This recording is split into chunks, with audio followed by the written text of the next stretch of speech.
Hello আসসালামু আলাইকুম, welcome to বুলজাই entertainment. আমি সাখাওয়াত সানি আছি আপনাদের সাথে, আর আপনাদের সবাইকে স্বাগত জানাচ্ছি বুলজাই এন্টারটেইনমেন্টের এই নতুন সেগমেন্ট ঢালিউড রেট্রো রিভিউতে, যেখানে আমি কথা বলবো বাংলাদেশি সিনেমার জন্মলগ্ন থেকে 1999 সাল পর্যন্ত মুক্তিপ্রাপ্ত ব্যবসা সফল, জনপ্রিয় এবং ক্রিটিক্যালি অ্যাক্লেমড সিনেমাগুলো নিয়ে। আমি খুবই এক্সাইটেড আসলে এই সেগমেন্টটা শুরু করার জন্য। অনেক দিন থেকেই ভাবছিলাম। ইনফ্যাক্ট এর আগে বিভিন্ন সময় বিচ্ছিন্নভাবে বিভিন্ন পুরনো সিনেমা নিয়ে আমি কথা বলেছি, বাট ভিন্ন ভিন্ন নাম দিয়ে, হয়তো ভিন্ন ভিন্ন সেগমেন্টের নাম দিয়ে ব্যবহার করেছি। বাট মনে হচ্ছে যে পুরনো যেসব সিনেমা রয়েছে বা যেসব সিনেমা দেখে আমি বড় হয়েছি বিটিভিতে, সেই সিনেমাগুলো নিয়ে আসলে এরকম একটা ক্যাটাগরাইজড ওয়েতে আমি আসলে সামনের দিকে আগাতে চাই। এবং এই চ্যানেলে যত ধরনের আমি ভিডিও করি তার মধ্যে আমার সবচেয়ে পছন্দের কাজ হচ্ছে এই পুরনো সিনেমাগুলো নিয়ে কথা বলতে পারা। সো আজকের এই বিশেষ সেগমেন্টের প্রথম রিভিউ হিসেবে আমি রিভিউ করতে যাচ্ছি আমার খুব খুব খুব পছন্দের একটা সিনেমা। আমি শিওর যে আপনাদেরও অনেকের অনেক পছন্দের সিনেমা, এবং বাংলাদেশি কমার্শিয়াল সিনেমার জগতে one of the best commercial cinema আম্মা জান নিয়ে। আম্মা জান চোখের মনি, আম্মা জান রূপের ধ্বনি, আম্মা জান প্রাণের খনি, আম্মা জান 1999 সালের 25 জুন মুক্তিপ্রাপ্ত গ্যাংস্টার অ্যাকশন ড্রামা জনরার এই কাল্ট ক্লাসিক সিনেমাটির পরিচালনায় ছিলেন কাজী হায়াত। সিনেমাটির বিভিন্ন চরিত্রগুলোকে রূপদান করেছেন মান্না, শবনম, মৌসুমী, আমিন খান, ডিপজল সহ আরো অনেকে।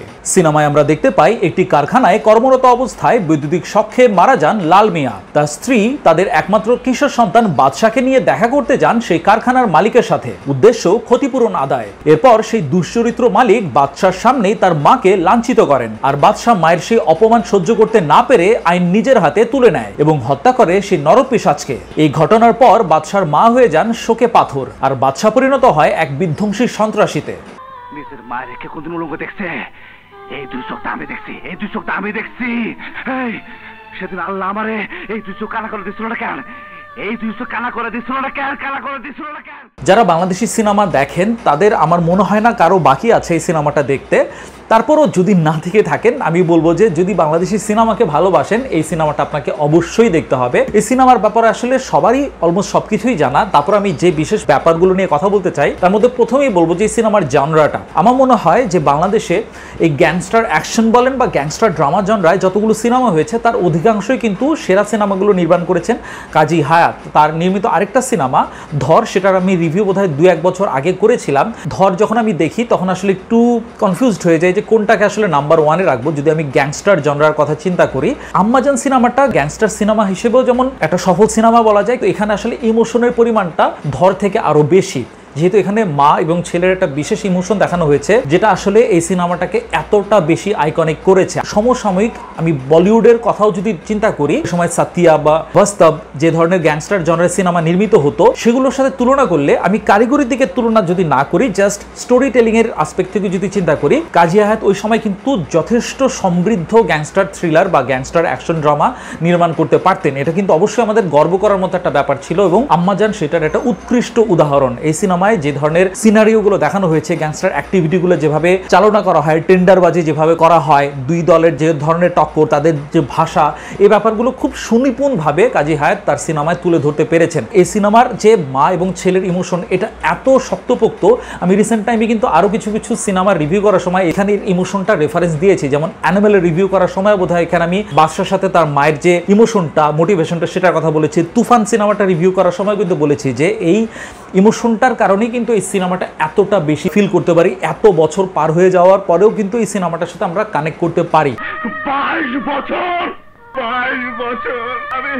আমি আমার আম্মা জানের হাসি দেখতে পাই না, শুধু আম্মা জানের হাসির জন্য আমি দুনিয়াতে কত কিছুই না করছি রে।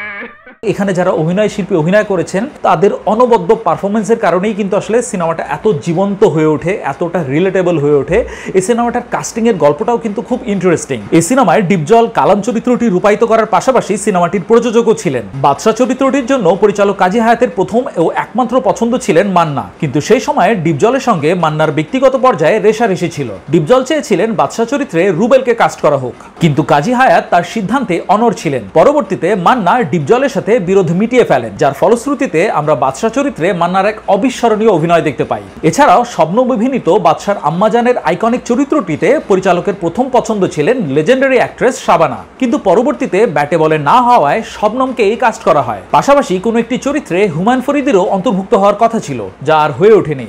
এই সিনেমায় বাদশা চরিত্রে রূপদানকারী মান্না যে পারফরমেন্সটা দিয়েছেন, এটা শুধু তার ক্যারিয়ার বেস্টই আমি বলবো না, বাংলাদেশি কমার্শিয়াল সিনেমায় যত মেল লিড পারফরমেন্স রয়েছে তাদের খুব সংক্ষিপ্ত তালিকা করলেও কিন্তু আমার মতে টপ 5-এ এই পারফরমেন্সটা থাকার কথা অবশ্যই। তার যে overall look, get up, panjabi পরা বা তার যে গোফ, চুলের কাট, তার যে ওভারঅল বডি ল্যাঙ্গুয়েজ এবং ডায়লগ ডেলিভারি করার যে ধরন, সব কিছু এতটা আইকনিক। আমাদের সিনেমায় কিন্তু এতটা আইকনিক চরিত্র খুব বেশি আপনি খুঁজে পাবেন না। সো মান্নার অবিস্মরণীয় পারফরমেন্স এই সিনেমাটাকে অনেক আপলিফট করে। পাশাপাশি মান্নার যে আম্মাজান চরিত্রে এই সিনেমার নাম ভূমিকায় যিনি অভিনয় করেছেন, সেই চরিত্রেও কিন্তু শবনম একদম পারফেক্ট কাস্ট। তাকে এর আগে অনেক ভালো ভালো সিনেমায় আমরা দেখেছি, কিন্তু আমার মনে হয় বাংলাদেশি সিনেমার অধিকাংশ দর্শক শবনমকে মনে রাখবেন এই আইকনিক চরিত্রটার জন্য। পাশাপাশি ডিপজলের কথা কি বলবো, ওই সময়টা খুব পিক একটা টাইম ছিল এবং মান্নার সাথে তার টাসেল, এটা আমি বলবো যে হিরো ভিলেন যে টাসেল বাংলাদেশি সিনেমায় আমার মতে সেরা নায়ক ভিলেন জুটি ছিল এই ডিপজল এবং মান্না। এত দুর্দান্ত লাগতো তখন যেই সিনেমায় তারা থাকতেন, ওই সিনেমাটার আলাদা একটা আকর্ষণই ছিল এই দুজনের মুখোমুখি ফেস অফটা। এই সিনেমাতেও সেটা দুর্দান্তভাবে ছিল। একটা সময় তারা বন্ধু ছিল, বাট কোনো একটা ঘটনার কারণে তাদের মধ্যে একটা বিরোধ সৃষ্টি হয়। তো এই ব্যাপারটাও খুব ইন্টারেস্টিংভাবে তুলে ধরা হয়েছে। পাশাপাশি সিনেমায় মিজু আহমেদ ছিলেন মৌসুমীর বাবার চরিত্রে, তার একটা ভদ্রস্থ রোল ছিল, খুব বেশি সিগনিফিকেন্স না থাকলেও তিনি যেরকম পারফর্ম করে থাকেন সেরকমই করেছেন। মৌসুমীও খুব গুরুত্বপূর্ণ একটা চরিত্র প্লে করেছেন এই সিনেমাতে। তাকে কেন্দ্র করে অনেক ধরনের কনফ্লিক্ট তৈরি হয় সিনেমাটার মধ্যে, তাকেও খুব সুন্দর লেগেছে। ওই সময় তার একটা পিক সময় ছিল, খুব গ্ল্যামারাস ছিলেন তিনি এবং তাকে যে রোলটা দেওয়া হয়েছিল সেই রোলটাও কিন্তু তিনি খুব সুন্দরভাবে ফুটিয়ে তুলতে পেরেছেন। আমিন খান, তিনি ফিয়ন্সে ছিলেন মৌসুম অভিনীত চরিত্রটার সময়। অনেক সিনেমাতেই কিন্তু তার পরবর্তী সময়েও তিনি এরকম পার্শ্ব চরিত্র অভিনয় করেছেন। তো ওই সময়ও তিনি আসলে স্ট্রাগল করছিলেন নিজের প্রতিভা মেলে ধরার। পরবর্তী একটা সময় তিনি হয়তো একটা লিড অ্যাক্টর হিসেবে আত্মপ্রকাশ করতে পেরেছিলেন, বাট ওই সময় তাকে দেখতে আমার খুব ভালো লাগতো, খুব লম্বা হ্যান্ডসাম একটা নায়ক। তো তার একটা গানও ছিল, 2টা গান ছিল মোস্ট প্রবাবলি মৌসুমীর সাথে, সেই গানগুলোতেও তার পারফরমেন্স এবং মৌসুমীর সাথে তার কেমিস্ট্রি উপভোগ্য ছিল। তোমার আমার প্রেম এক জনমের নয়, 1000 বছর আগেও বুঝি ছিল পরিচয় আমার, এমন মনে হয়। আম্মাজান সিনেমাটি এতটা জনপ্রিয় ও কালজয়ী হওয়ার পেছনে এর গানগুলোরও বিশেষ অবদান রয়েছে। প্রয়াত আহমেদ ইমতিয়াজ বুলবুলের সঙ্গীত পরিচালনায় সিনেমার সাউন্ডট্র্যাকের 5টি গানই ছিল ভিন্ন ভিন্নভাবে দর্শক মহলে সমাদৃত। বিশেষ করে আয়ুব বাচ্চুর কণ্ঠে আম্মাজান গানটি বাংলাদেশি চলচ্চিত্রে মাতৃভক্তির গান হিসেবে অমর হয়ে থাকবে। সবার আগে আমি আমার আম্মা জানরে চিনি, সালাম তারে আম্মা জানরে করি আছেন চিনি।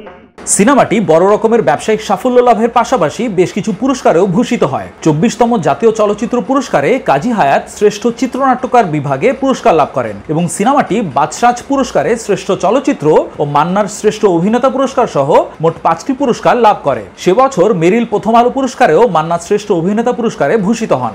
সবকিছু মিলে আসলে সিনেমাটা emotionally, action wise, dialogue wise, জোশ উঠানো বলেন বা আপনাকে ইমোশনাল করার ক্ষেত্রে বলেন, একটা পারফেক্ট কমার্শিয়াল সিনেমা এই জনরায়। তো আমি আপনাদের সবাইকে হাইলি রেকমেন্ড করব, যদি এখনও না দেখে থাকেন অবশ্যই দেখেন। আপনারা যদি এই সিনেমা দেখে থাকেন, আপনাদের আসলে কেমন লেগেছে, কোন সিকোয়েন্সটা আপনার কাছে অনেক বারবার দেখার মতো মনে হয়, এই ব্যাপারগুলো প্লিজ কমেন্ট সেকশনে শেয়ার করবেন। ভিডিওটি ভালো লাগলে লাইক ও শেয়ার করুন। এই চ্যানেলে এরকম কন্টেন্ট নিয়মিত দেখতে চাইলে এই চ্যানেলে সাবস্ক্রাইব করে আমাদের সঙ্গেই থাকুন। আপনারা সবাই ভালো থাকুন, সুস্থ থাকুন, নিরাপদে থাকুন। আল্লাহ হাফেজ।